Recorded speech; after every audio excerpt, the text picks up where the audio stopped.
कार्तिक मास कथा अध्याय 25वां। राजा चोल और विष्णुदास का उद्धार।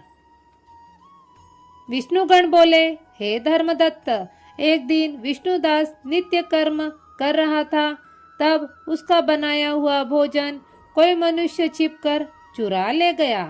भोजन पदार्थों को वहां न देखकर दोबारा भोजन बनाने में देरी होने के कारण सायंकाल की पूजा में विघ्न हो जाएगा, ऐसा समझकर भोजन नहीं बनाया।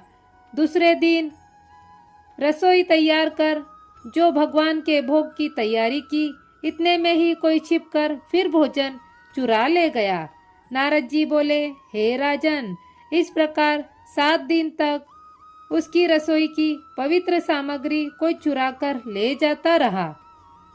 वह महा आश्चर्य से युक्त होकर अपने मन में विचार करने लगा कि यह सन्यासी का स्थान है, कभी इसका त्याग नहीं करूंगा। जो फिर रसोई बनाऊं तो सायंकाल की पूजा कैसे हो? पाक बनाकर बिना भगवान के भोग धरे भोजन करना वैष्णवों को उचित नहीं है। मैं 7 दिन से उपवास व्रती हूँ, आज पाक की रक्षा करूंगा। इस प्रकार रसोई बनाकर वह छिपकर बैठ गया। इतने में ही देखा कि पाक चुराने एक चांडाल आया है।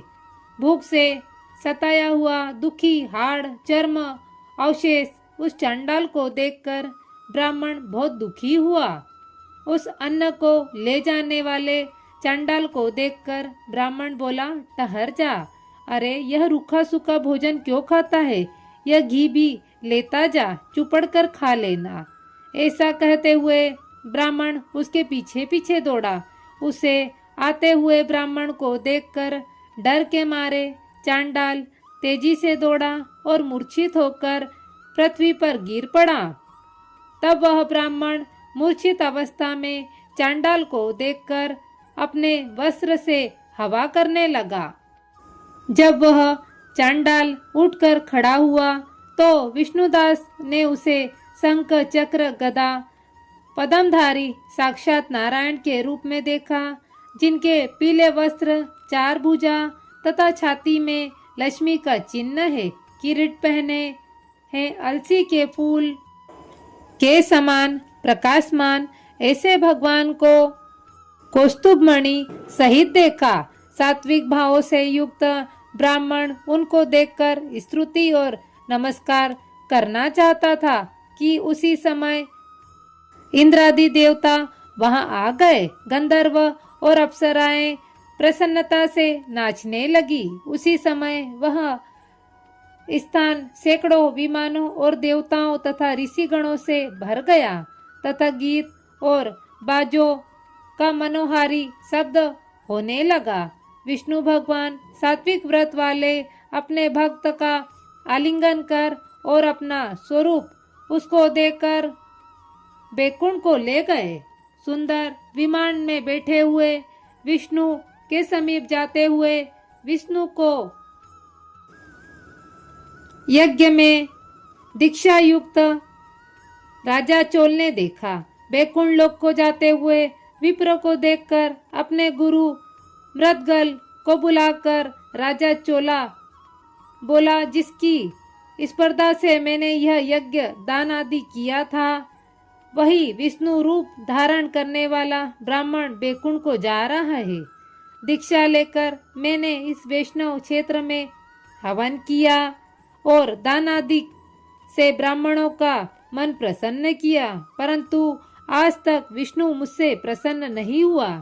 विष्णुदास की भक्ति से ही प्रसन्न होकर भगवान ने उसको साक्षात्कार दर्शन दिया। इससे ज्ञात होता है कि दान और यज्ञ से विष्णु भगवान इतने प्रसन्न नहीं होते जितने भक्ति भाव से प्रसन्न होते हैं। गण बोले, तब राजा ने अपना भांजा गद्दी पर बैठाया, क्योंकि वह बचपन से ही यज्ञ की दीक्षा में रहा था। इसी से उसके कोई पुत्र नहीं हुआ। इससे अब तब उसके देश में भांजे ही राज्य के अधिकारी होते जा रहे हैं। पश्चात चोल यज्ञशाला में जाकर अग्नि के आगे खड़े होकर विष्णु से प्रार्थना करने लगा। हे विष्णु, मुझको मन, वाणी और कर्म से स्थित भक्ति दो। यह कहकर राजा सबके देखते देखते अग्नि में कूद पड़ा। तब मुद्गल ने क्रोध से अपनी शिखा उखाड़कर अग्नि में गिरा दी। तभी से उसके गोत्र में मुद्गल शिखाहीन होते आ रहे हैं। तब अग्निकुंड से प्रकट हुए भक्तवत्सल भगवान ने राजा चोल को आलिंगन करके अपने श्रेष्ठ विमान में चढ़ा लिया और अपना स्वरूप देखकर उसको सब देवताओं समेत बैकुंठ को लिवा ले गए। अतः विष्णुदास पुण्यशील और चोल राजा सुशील हो गया। अब दोनों की भगवान ने अपना द्वारपाल बना लिया।